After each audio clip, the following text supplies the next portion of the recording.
Now the funny thing is, we made the film in 1960, and about 2003 or 4 or something like that, Bill and I did a commentary for a DVD version, and the film finally broke even off the DVD version. Never give up, right? Right. Well, what are you currently working on? Well, primarily, of course, Attack of the 50-Foot Cheerleader. It's the first film I've ever done in 3D, which made it very interesting. The actual shooting isn't that more difficult than you would think. The main thing is the fact that you're working with 2 lenses, and you have to adjust your 2 lenses for the distance, and so that they match perfectly. And that takes a fair amount of time, which slows down your shooting. But once you've got, the trouble is you have to do this for each shot. But once you've got that, it's just shooting as with a normal camera. You find, I'm sorry, I'm monopolizing. One more. I'm a filmmaker too, so I understand that what you're talking about. But is your editing style different than with 3D? Do you have to slow the editing pace down a little bit?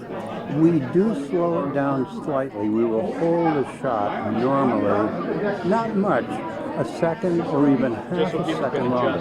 Yes, just so, because if you cut from one shot to another, in 3D, there's a little bit of an adjustment your eye has to make. So we just allow a little more time on the screen for the eye to make that adjustment. Can you tell us a little bit about Attack of the 50-Foot Cheerleader? All right. This film, as with every film of this type, starts with a scientific experiment that goes wrong. If it didn't go wrong, there'd be no picture. And what it amounts to is Cassie, the girl played by Jenna Sims, who plays the lead, is a wannabe cheerleader who isn't quite that good looking. And she has a friend who's working in a chemical lab, and he thinks he's developed something that can make her better looking. It makes her better looking, it makes her beautiful, but the side effect is she grows to 50 feet tall. Now, so therefore, we start with this unattractive girl, normal size, and then she becomes beautiful. She's 50 feet tall, and another cheerleader, jealous, but not aware of the growth, takes the same thing, so she will look more beautiful, and she does, and they both end up 50 feet tall for our big climax, which is a fight between the 2 50-foot cheerleaders in the football stadium, in which we have 2 versions, one of which they inadvertently tear the tops off their cheerleading costumes. Now, we feel there is a market somewhere for somebody who might want to see that. Wasn't the question always, where would 50-foot tall women find clothes in the first place? Oh, they wrap themselves in a banner, as I recall, a couple of banners, and because the banners are two different ones, the top can be torn off and the bottom remains. So we have the other version, of course, in which it's not torn off. So according to your taste, you can see it either way. One will be on Sci-Fi, the other one will be on Epics. Right. Well, the one on Epics will, I think it shows August 23rd of this year, and that will be the one which will be topless. And we're still working. We just finished the film a few days ago, as a matter of fact. The clothed version we're still working on, and that'll probably be 2 months more of work to do that. Now you, throughout your career, have made a name for low-budget, great films. What do you think of the huge, mega, $250 million extravaganzas? Do you think it's necessary? Do you think it's overkill? Well, I'll take this. Whatever. Who knows? I'll take them both. Right. It depends on who's making them. For instance, one of our graduates, Jim Cameron, made the most expensive picture ever made at the time, Titanic. Then he broke his record and made the most expensive picture, Avatar. But when you look at Avatar and you look at Titanic, you say, yes, I can understand why these pictures cost that much money, because they're phenomenal looking pictures. So in that case, when somebody who knows what he's doing, like Jim, spends this giant amount of money, you're going to see it on the screen. What I object to is somebody who spends 90 million and it's two people walking around the room and you say, wait a minute, what happened to the money here? What, after the Attack of 50-Foot Woman, do you have a series of other films coming up that you're looking at? We're working on a film called Ghost of the Imperial Palace, which we shot in China.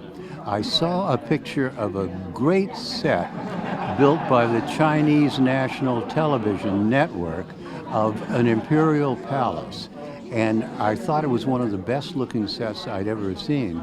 So I contacted a studio in the town, Guangzhou, where this set was, and then I wrote a 3-page outline for Ghost of the Imperial Palace, which features the Imperial Palace, needless to say. Are you using Chinese actors, or is it? We sent over 4 American actors, and then we used 2 Anglo actors from Hong Kong, but all the other actors are Chinese, and the picture, of course, is shot in English.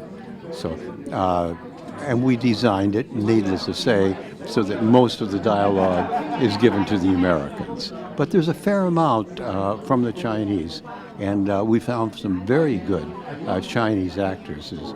There was one beautiful Chinese actress who plays the murdered concubine who comes back as a ghost. What's her name? So, pardon? What's her name? I have to say I forgot. I really should remember. It's a Chinese name, and I've forgotten what it is. That film will take a little bit longer because there are a lot of special effects for the ghost, and we're using the Chinese special effects company, and they're a little bit slower than the American companies. But I'm very optimistic about the film. Have you ever been tempted to make a big blockbuster, expensive movie? The thought has occurred to me, but since I back my films with my own money, and I don't have that kind of money, there isn't any way I can reasonably do it. Has anyone ever approached you? Say, hey, you know how to make films for the cheap? Here's $100 million? I've been approached a couple of times by major studios, and I've made a couple of pictures on reasonably big budgets. Yes, that costs a little bit more. But I remember a studio at one time was considering me for a huge picture, and they ultimately decided I didn't know how to spend that much money, and they chose somebody else. And I said, geez, I can spend that much money. It's not that tough. You can just make 12 movies with it. Yes, right. Make you a trilogy. Right.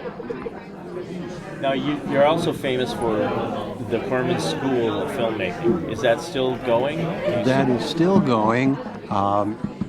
Kevin O'Neill, who directed this picture and did the special effects, I think is a very good upcoming director.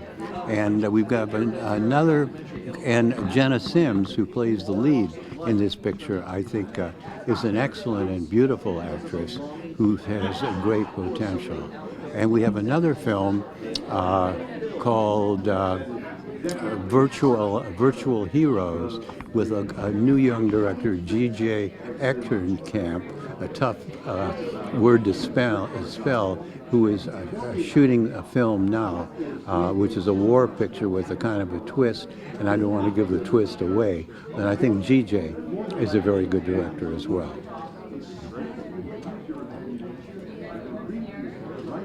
Is there a film of yours that's kind of your favorite that you've made? Maybe The Intruder, the one I was mentioned that I did with Bill Shatner, which was my first film that lost money, and I think I mentioned we finally broke even with the DVD version. I seem to remember from your book you thought it was important to do the film at the time. Yes, it had to do with racial integration in the American South, and I thought it was an important subject. So I gambled. I guess I'm moved to why.